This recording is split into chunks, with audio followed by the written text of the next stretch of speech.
I slammed the door behind me, the sound echoing through the empty antique shop. Mark's words still ringing in my ears. Darlene, what's with this cold behavior? Cold? He thought planning a surprise family vacation with our estranged daughter and her insufferable boyfriend was romantic? I whirled around to face him, my heart pounding. Cold? You think planning a surprise family vacation with those two is romantic?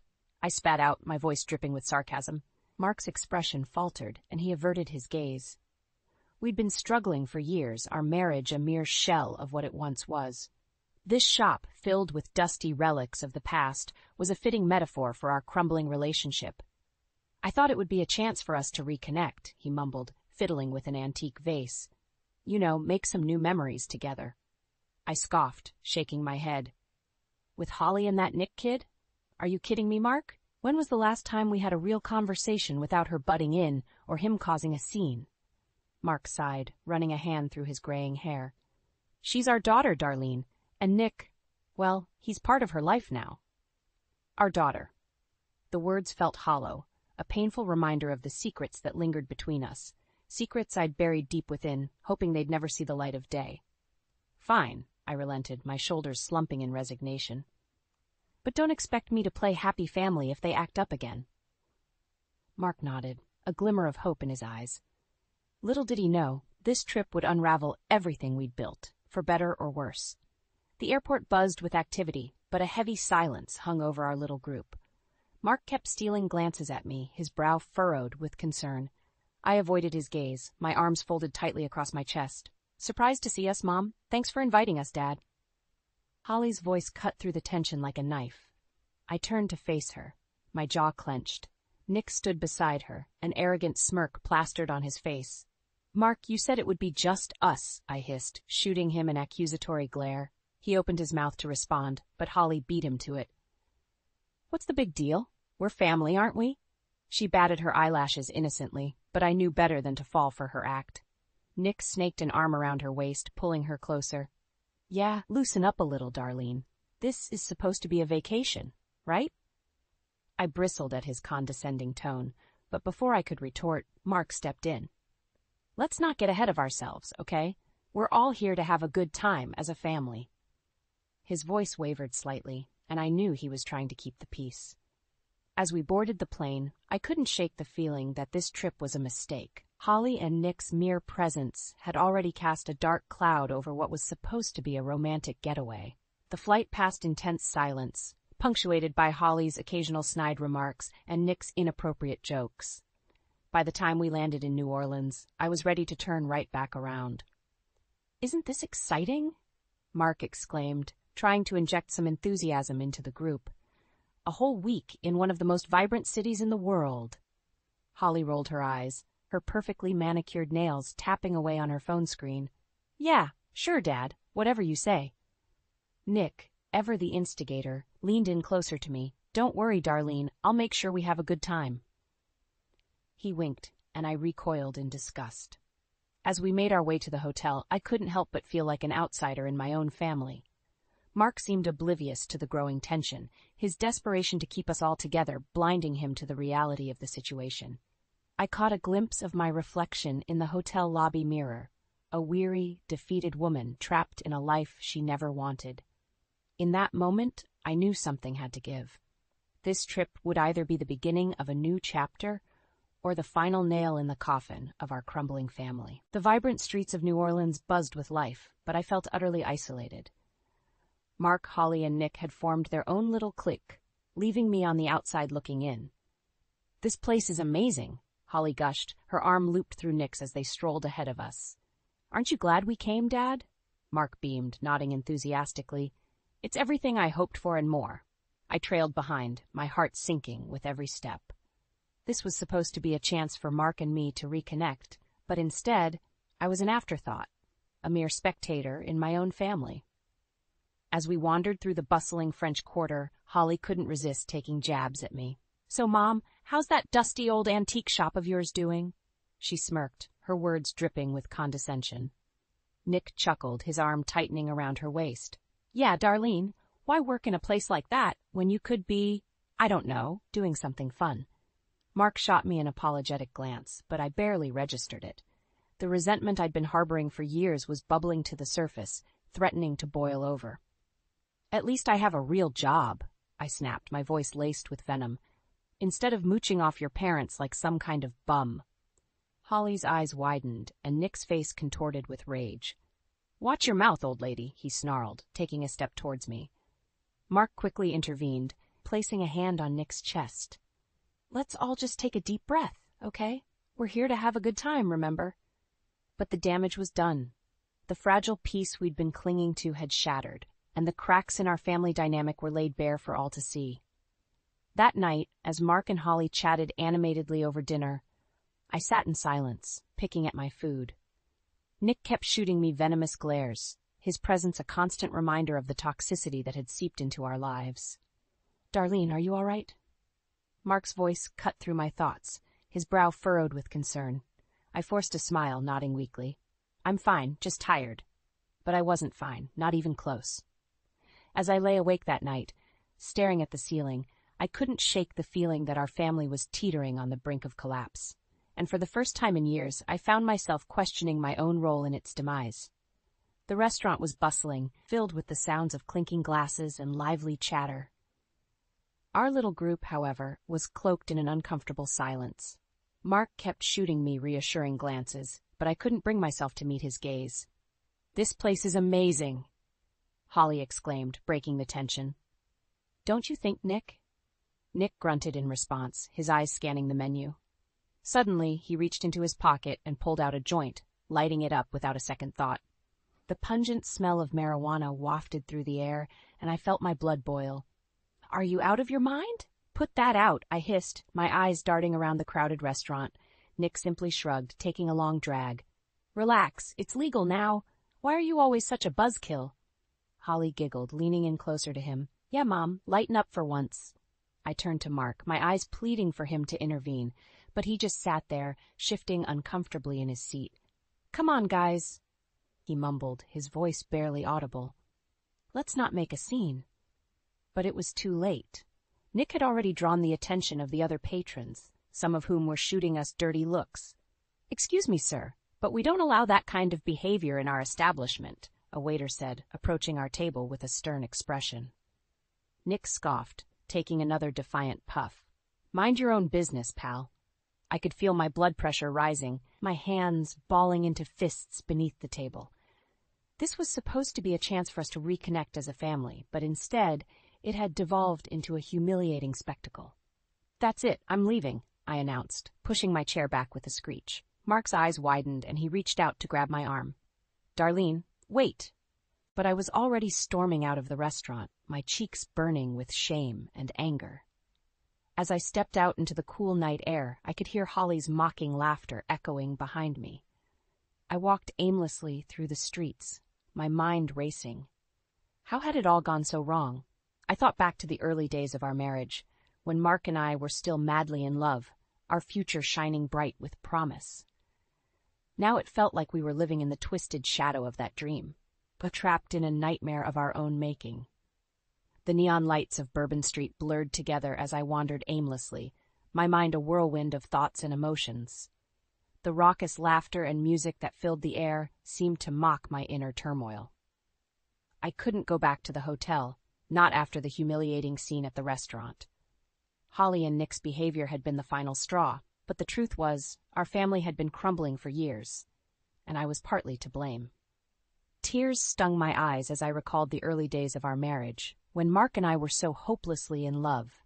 We'd built our lives together brick by brick, with our antique shop as the foundation. But somewhere along the way, the cracks had started to show, and we'd been too blind to see them. My phone buzzed in my pocket, but I ignored it. I knew it was Mark, probably frantic and apologetic, but I couldn't bring myself to answer. Not yet. I found myself drawn to the banks of the Mississippi River, the gentle lapping of the water providing a soothing contrast to the chaos of the city. I sank onto a bench, letting the cool night air wash over me. As I gazed out at the inky blackness of the river, I couldn't help but feel like I was adrift, lost in the currents of my own life. I'd sacrificed so much for this family, only to be cast aside like an unwanted relic. My phone buzzed again, and this time I pulled it out, half expecting it to be Mark. But the name on the screen made my heart skip a beat. Holly. I hesitated for a moment, my thumb hovering over the answer button. Part of me wanted to ignore her, to sever the ties that bound us together. But another part, the part that still clung to the hope of maternal love, won out. "Hello?" I answered, my voice trembling. "Mom?" Holly's voice was slurred, and I could hear the pounding bass of music in the background. "Where are you?" I took a deep breath, steeling myself for whatever she was about to say. "I'm out. I needed some fresh air." There was a pause, and then her voice came through again, laced with disdain. "Of course you did. Can't handle a little fun, can you?" I flinched at her words, but before I could respond, another voice cut in, Nick's. "Give me the phone, babe," he slurred, and I could hear the shuffling of the receiver. "Listen up, Darlene," he growled, his words dripping with venom. "You better get your act together, or you're going to regret it." The line went dead, and I was left clutching the phone, my heart pounding in my chest.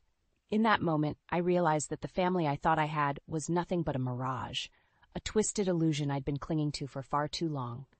As the first rays of dawn peeked over the horizon, I made a silent vow to myself. No more lies, no more secrets. It was time to face the truth, no matter how painful it might be.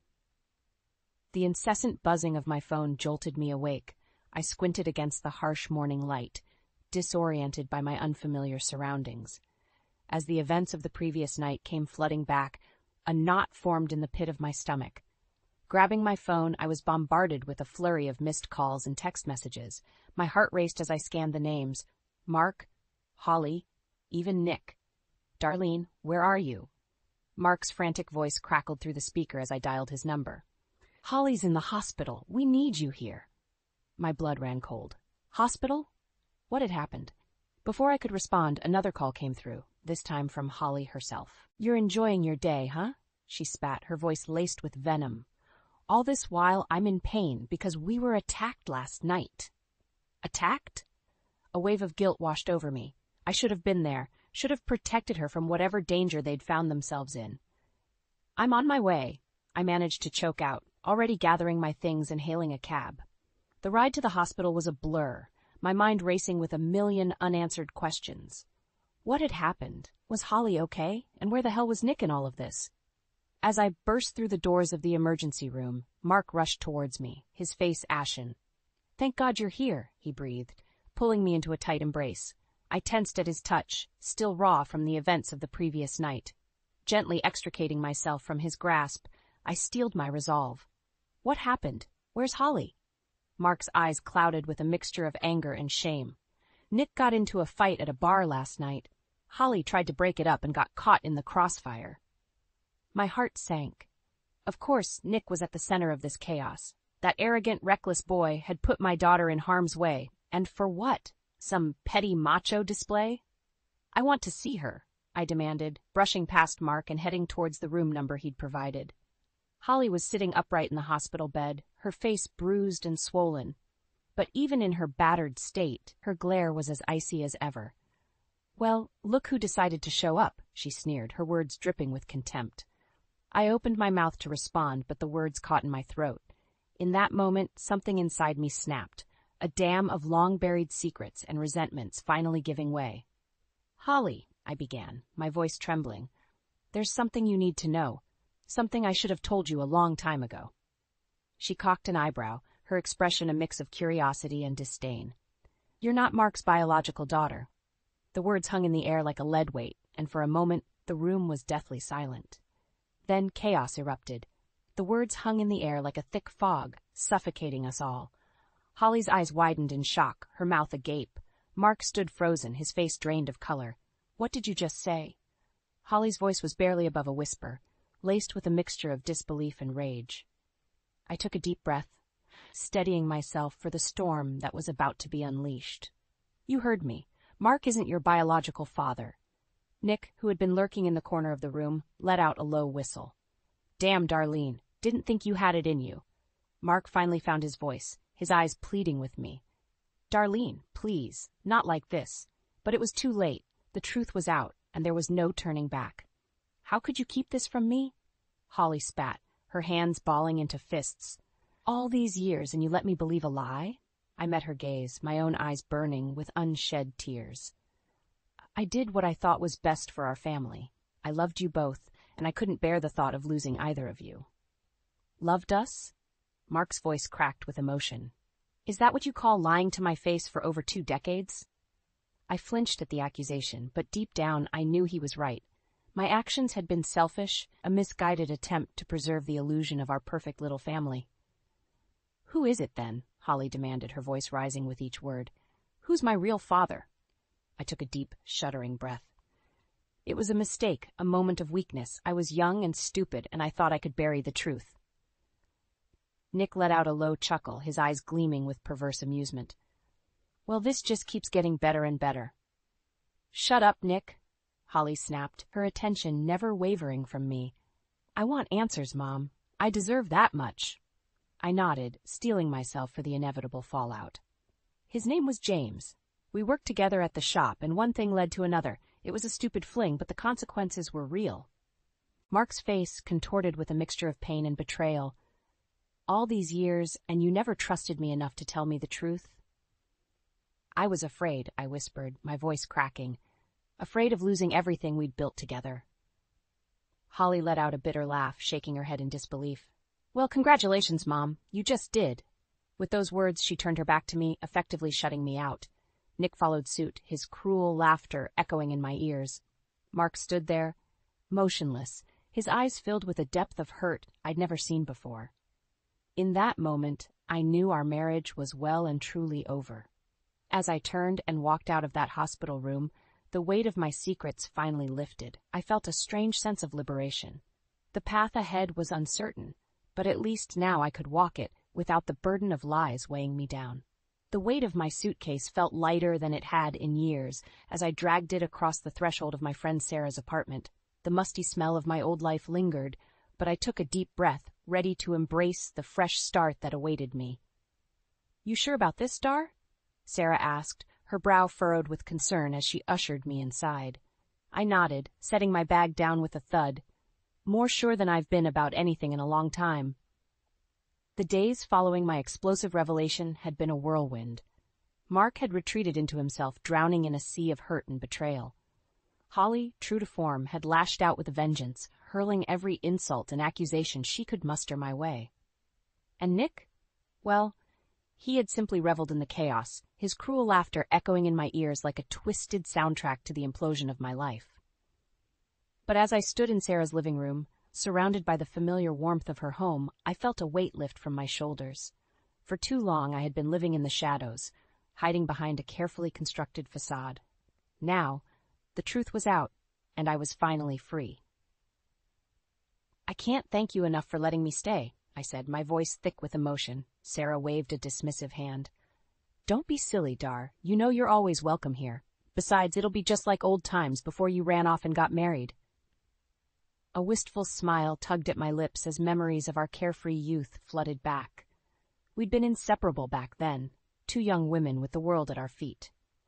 But then Mark had come along, sweeping me off into a life I thought I wanted.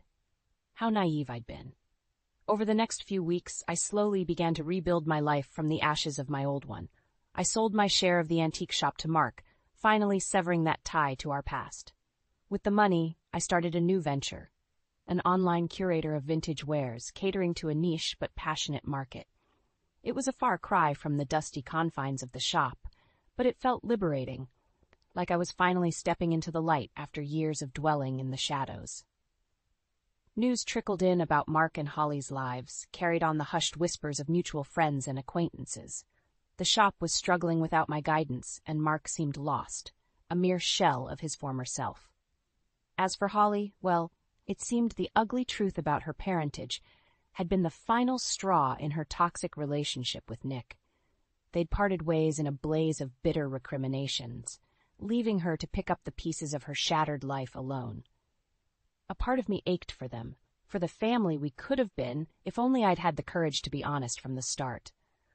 But mostly, I felt a profound sense of relief, like a weight had been lifted from my shoulders. I've spent too long in shadows, I murmured to myself one night as I gazed out over the twinkling lights of the city. Time to step into the light. and for the first time in years, I felt truly free.